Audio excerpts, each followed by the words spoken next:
बैठे हैं मेरे साथ विश्व हिंदू परिषद के संयुक्त महासचिव सुरेंद्र कुमार जैन जी। जैन साहब, मोहन भागवत जी ने कहा है कि अब कटुता खत्म करें और समाज के जो प्रबुद्ध लोग हैं वो ये सोचें कि अब विकास के रास्ते पर कैसे देश को आगे बढ़ाया जाए। राम का अर्थ ही स्नेह है और आज केवल अयोध्या नहीं, संपूर्ण देश आप देखेंगे राममयी हो गया है। और यहाँ अयोध्या के अंदर उत्तर, पूर्व, दक्षिण, पश्चिम सब तरफ के लोग एकजुट होकर काम कर रहे हैं, मिल रहे हैं। और इसीलिए हमने बड़ा उदार हृदय होकर सबकी हरकतों को भूलकर सबको निमंत्रण दिया।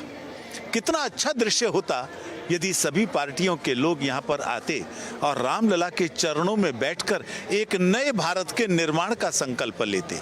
कुछ राजनीतिक दल अपने अपने संकीर्ण विचारधारा के आधार पर नहीं आ रहे, कुछ ने तो रामायण की अलग पाठ भी शुरू कर दी। तो इन लोगों का क्या संदेश है? अभी भी समय है, कल है ना प्राण प्रतिष्ठा। मुझे लगता है अभी भी कई लोग आकर अपने प्रायश्चित कर सकते हैं, राम के चरणों में बैठ सकते हैं। और उसके बाद अब ये जो आरोप लगा रहे हैं कि किसी एक राजनीतिक पार्टी का कार्यक्रम है, यदि ये सब होंगे तो कौन कह सकेगा कि ये किसका कार्यक्रम है? ये केवल राम का कार्यक्रम होगा, किसी और का नहीं। इस समय राम जीवन के प्रत्येक केंद्र बिंदु में आकर स्थित हो गए हैं।